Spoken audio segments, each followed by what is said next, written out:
Good morning and a warm welcome, and thank you for being a part of Sunrise at Sea. My name is Siobhan and you're just in time for your wellness and lifestyle segment. This time we're not discussing beauty, we're actually going to be discussing post-COVID-19 side effects on someone's life. Now, many of us, if not all of us, have gone through a phase where we have either had COVID-19 or even our loved ones have had COVID-19. So this morning, joining me to bring more insight to that conversation on how you can actually live a healthy lifestyle, or even the issues that, or different conditions that even come with recovering from COVID-19, is none other than Dr. Tugume Innocent, Head of Radiology at Kampala Hospital. Good morning, sir. Good morning, and thank you for joining us once again. Yes.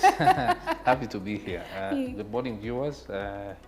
I'm happy to be here. Okay. Yes. So this morning, many of us in Uganda or almost world over, we have all gone through or suffered with COVID-19. Yes. And before we even dive into the conversation of COVID-19 and how one can actually live after it, what are some of those side effects that someone with COVID-19, after they have recovered, would be experiencing? Oh, okay. Thank you so much for that question. I could tell you physically, because COVID-19 was a new disease that hit us all in the world together without prior knowledge of its side effects. So I can tell you a few, but I can tell you we're still discovering new ones as time goes. So every person, because we all are born with different blood types, and we're different, some people get side effects that are newer to others, and others don't get side effects at all. The few side effects that we've had, of course, the biggest major side effect if you've had COVID, and especially the severe to moderate type, is usually they always have issues with breathing or difficulty in breathing, even after they get some small episodes of difficulty breathing, and that is usually caused by, we call them fibrotic bands or scars within the lungs. The lungs, yeah. Some of them stay there, and in normal circumstances can cause, say slight chest pain, some difficulty in breathing. They get slight episodes of shortness of breath, but that is what we see as the major sign. We've had COVID also alter the cycle of, say for example, if you're supposed to get your period, you skip your periods. We had cases of that kind of nature. We've had issues with neuro-related symptoms. Some people develop neuro conditions due to, of course, COVID, because also we've seen it also sort of affects the nervous system as well. We've had people who, during the process of having COVID, developed high blood pressure symptoms. Then after that, they continue being on high blood pressure treatment. So they sort of become maybe hypertensive of some kind after COVID. COVID itself has been associated to the risk of getting clots.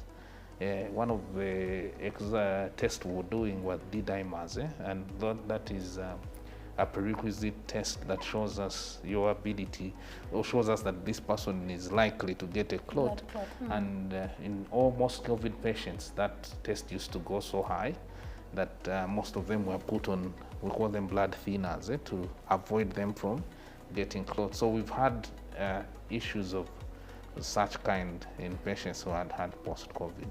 Okay, now looking at some of those issues that you've highlighted, among them that is very vital, you talked about slight episodes of, when someone lacks breathing. When someone is not able to properly breathe once in a while, or they find difficulty when breathing.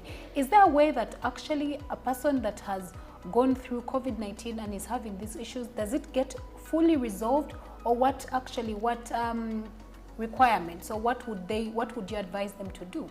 Well, now the thing is, case by case basis. This gets resolved with time.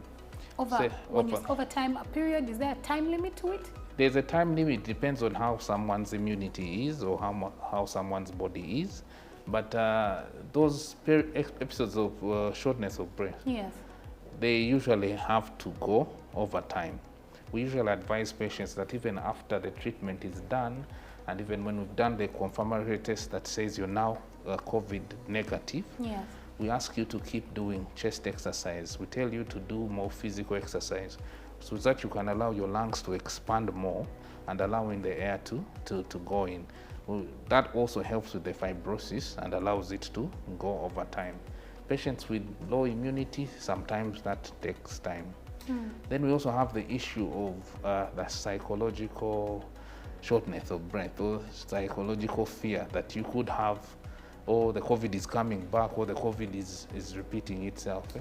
We've had such issues like that. So that one is usually a mental related issue.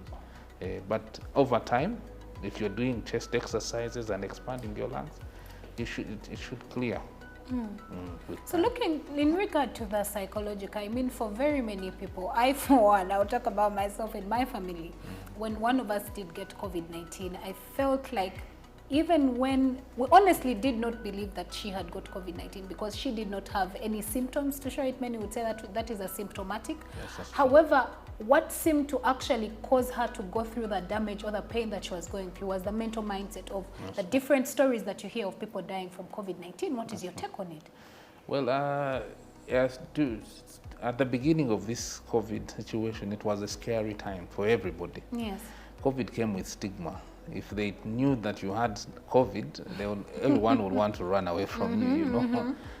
But as time has resolved, we've started learning to treat ourselves. We started to follow some of the guidelines the World Health Organization set for us, the SOPs.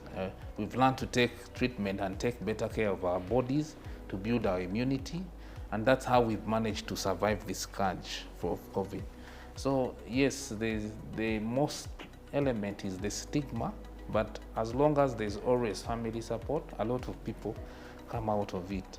We've reached an extent of now, when someone says, I have COVID, no one now runs and gets scared. But don't you think that's dangerous? Because then people have gone back to relaxing. And because now COVID, I mean, everyone is saying it's the new normal, it's the new normal. So even when I tell you I have COVID, you'll be like, oh, okay, you'll be fine. Just go home, isolate, take care of yourself. Because now people seem to have relaxed now more than ever, yet they need to be on alert. I understand that, but one of the biggest elements is maybe the vaccination. There's a belief that once you're vaccinated, your high chance of fighting COVID, and it could be true. There's research that shows that, but there's still a risk, a very high risk, yes.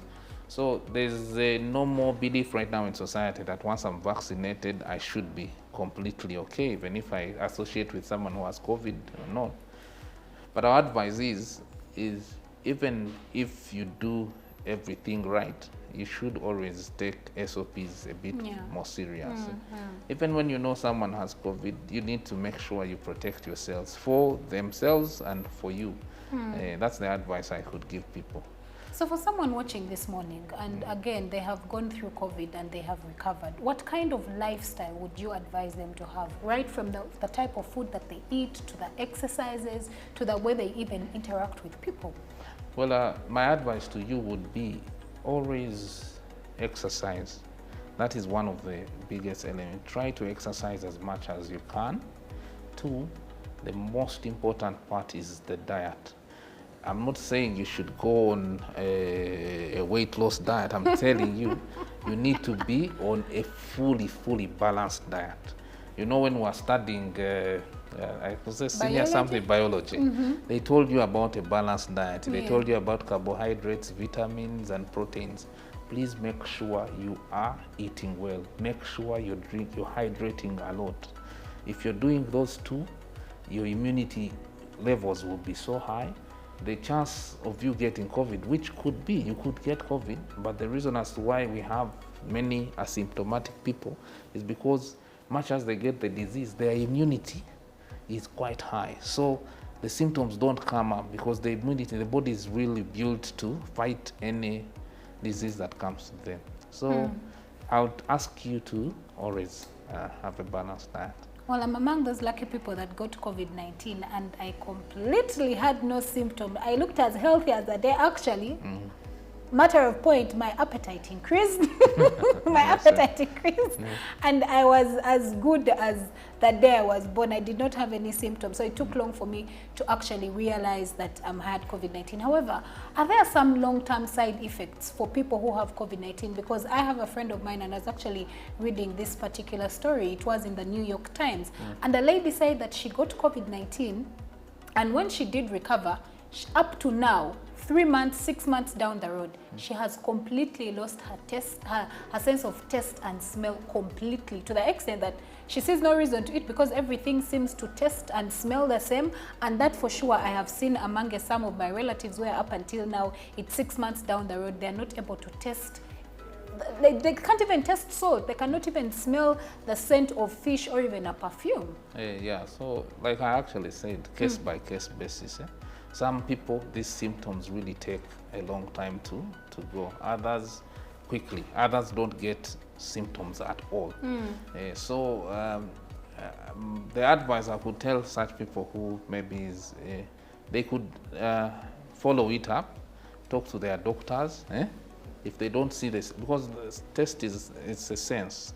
If they don't get better, maybe with time, they can just have follow-up examinations to see how they can revive those signs back. But one of the elements that I also mentioned is there's the issue of psychological. And that is also one of the biggest elements. Someone will tell you, I don't feel the taste the way I used to feel it before.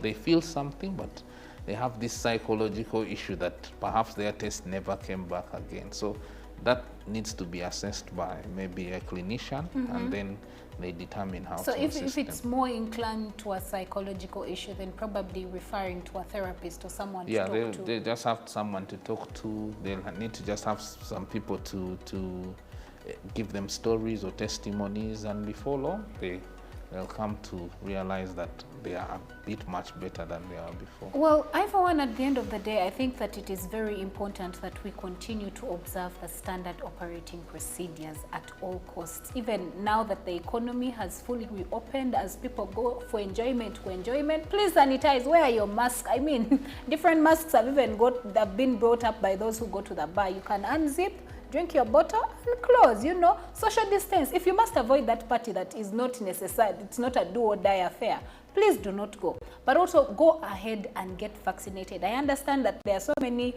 conspiracy theories about COVID-19 and vaccination, but at the end of the day, unfortunately for COVID-19, to stop the spread of COVID-19, it is not a one-man's thing. Yes. If I decide to wear my mask and I wash my hands and you do not, I can easily get COVID-19 from you because you're not playing your part.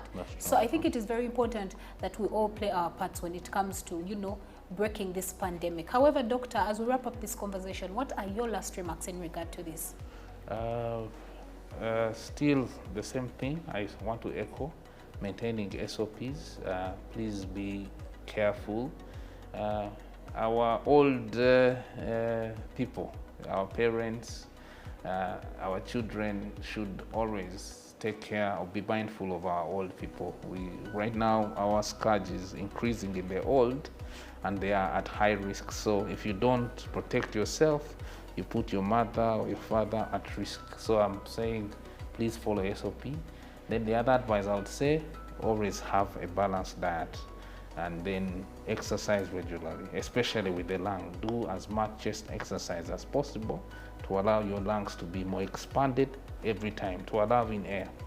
When you say chest exercises, is it just breathing in and breathing out basically? They could be breathing in, it could be jogging, anything that has an effect that allows your lungs to expand and contract at the same time, allows in more air, doesn't allow those mucus plugs to come in and block air access.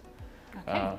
The neuro element of it is usually caused by lack of oxygen in the blood. Those are the people who have those long-time effects. Like it could even lead to a stroke if there's no oxygen in your blood because your lungs were affected. So it's always important to do chest exercise to expand your lungs. Yes. Okay. That's my last comment, yeah. Well, thank you so much, Doctor, for giving us this time this morning. Thank you so much. Thank you for coming. And well, that winds up the conversation that we had for you today on wellness and lifestyle. I hope that you were able to pick a thing or two. Also, feel free to join me on my Twitter handle, that is at ShivanAuman90, and tell me, what has your experience with COVID-19 been?